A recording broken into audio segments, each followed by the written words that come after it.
Assalamualaikum warahmatullahi wabarakatuh. Ketemu lagi sama aku Dewi di bidang praktek online. Nah, kali ini aku akan bahas mengenai tentang infertil ini. Jadi buat teman-teman yang memang tahu banget tentang infertil, silahkan tonton video aku sampai habis. Semoga ini akan menjadi suatu manfaat buat teman-teman. Dasarnya kan infertil ini sebenarnya tidak terjadi pada perempuan aja, terjadi pada laki-laki juga, karena banyaknya orang yang mengatakan bahwa kenapa sih wanita tidak hamil, kenapa kamu itu mandul gitu, dan selalu membawa-bawa wanita sebagai seseorang yang memang menjadi faktor kenapa tidak hamil. Padahal secara ilmu kesehatannya laki-laki juga bisa menjadi seseorang yang mandul gitu loh, dengan beberapa faktor penyebabnya. Nanti itu akan aku bahas. Jadi aku akan bahas tentang faktor infertil yang terjadi pada perempuan terlebih dahulu, karena materinya cukup panjang ya, jadi aku nggak mungkin satuin. Nah, untuk penjelasan infertilnya ini, kalau misalnya teman-teman belum tahu kenapa teman-teman kok bisa didiagnosa sebagai infertil. Nah, infertil ini adalah suatu ketidakmampuan sepasang suami istri untuk mendapatkan kehamilan ataupun menjadi suatu kehamilan lah gitu sampai cukup bulan gitu. Padahal mereka sudah melakukan intensitas hubungan suami istri sih minimal gitu 2 sampai 3 kali seminggu, dan juga intensitas waktunya yaitu selama 1 tahun. Nah, jika sudah lebih dari 1 tahun, pasangan suami istri akan dikatakan sebagai infertil. Nah, tentu infertil ini bisa saja ya dilakukan upaya-upaya untuk bisa mendapatkan momongan gitu. Jadi infertil ini yaitu suatu ketidakmampuan pada pasangan suami istri untuk mendapatkan kehamilan gitu.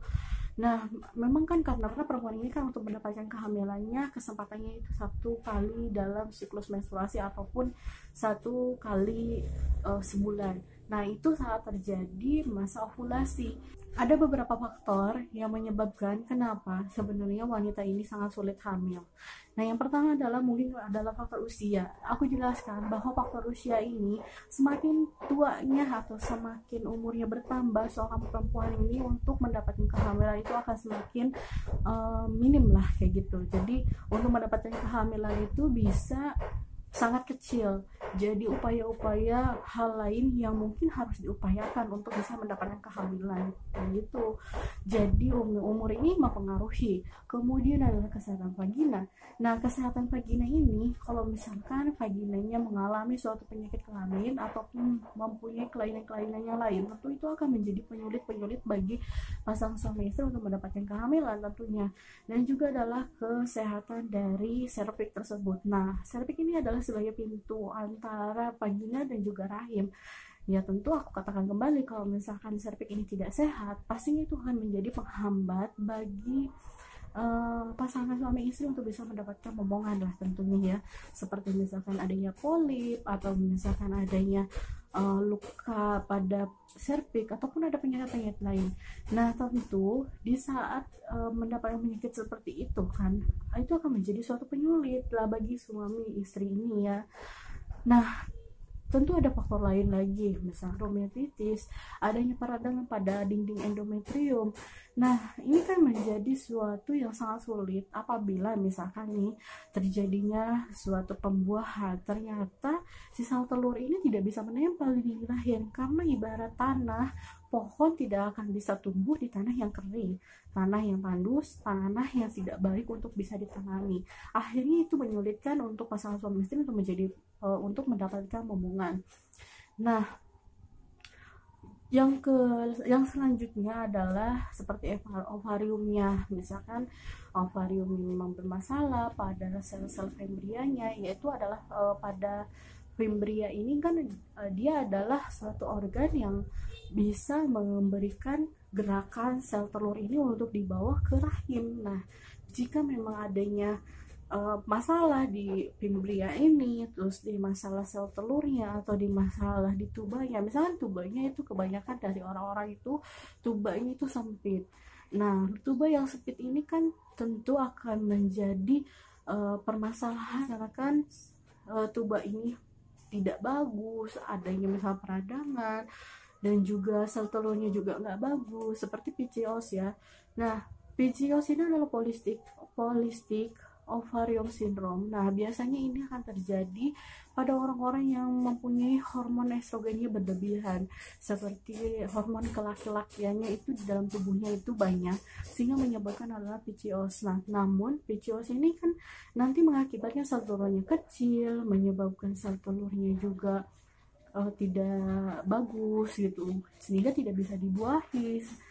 Nah, inilah menjadi penyebab-penyebab dari kenapa kehamilan ini tidak terjadi pada pasangan-pasangan gitu, pada pasangan yang sudah menikah. Nah, memang teman-teman jika memang punyai kelainan-kelainan seperti itu, tentunya teman-teman harus lebih ekstra untuk datang berkonsultasi kepada dokter spesialis kandungan bila teman-teman ingin berencana untuk mendapatkan momongan. Nah, solusinya tentu insya Allah kalau misalkan memang pasti bisa ditangani oleh dokter spesialis, tentunya teman-teman akan bisa mendapatkan momongan. Atau teman-teman juga bisa menggunakan atau mengikuti JSR, mengkonsumsi yang dikatakan oleh dokter Zaidul Akbar. Nah, yang dikatakan oleh dokter Zaidul Akbar, siapa tahu dengan ikhtiar seperti itu, teman-teman bisa memperbaiki metabolisme tubuh dan juga hormon-hormon yang ada di tubuh kita. Sehingga tubuh kita itu bisa jauh lebih sehat. Karena kan belum tentu ya, kelihatan dari luarnya kita sehat, tapi kita tidak pernah tahu yang di dalam tubuh kita ini apakah sehat atau tidak. Nah, coba untuk teman-teman untuk melakukan JSR ini. Tentunya adalah salah satunya adalah teman-teman silahkan melakukan detoksifikasi dulu dengan cara meminum beberapa ramuan herbal yang nanti teman-teman bisa lihat di akunnya Dr. Zaidul Akbar. Nah, di situ teman-teman akan diberitahukan ramuan-ramuan seperti apa khusus untuk PCOS, untuk pembersihan rahim, dan juga untuk detoksifikasi, dan juga untuk memperbaiki reproduksi. Nah, itu adalah hal yang terbaik yang bisa teman-teman ikuti sesuai dengan anjuran ke dokter spesialis kandungan juga. Jadi hal tersebut untuk saling melengkapi lah, ibaratnya seperti itu. Ya, tentunya tidak ada salahnya kita juga harus melakukan konsultasi dengan dokter spesialis tentunya kalau misalkan teman-teman yang memang ingin sekali memiliki momongan. Tentu teman-teman akan bisa mendapatkan lebih banyak solusi untuk bisa mendapatkan momongan tersebut.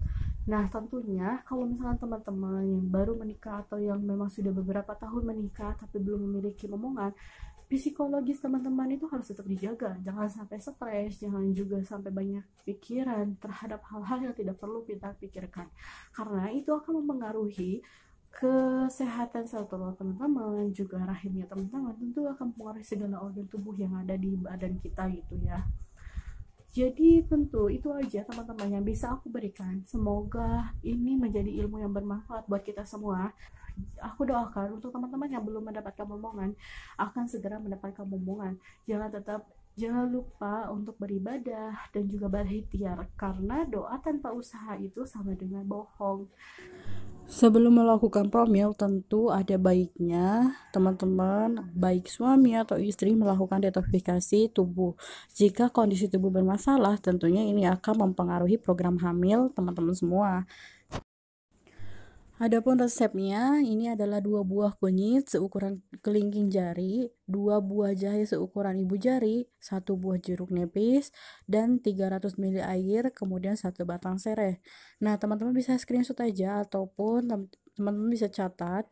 Dan cara membuatnya, nanti teman-teman silahkan rebus kunyit dan jahe setelah dicuci dengan baik dengan air 300 ml. Kemudian tunggu sejenak, jangan sampai airnya mendidih. Kalau misalkan sudah agak sedikit panas, nanti teman-teman silahkan angkat, kemudian diamkan dan masukkan tak jeruk ataupun madu kalau misalkan teman-teman memang tidak suka terlalu pahit ya.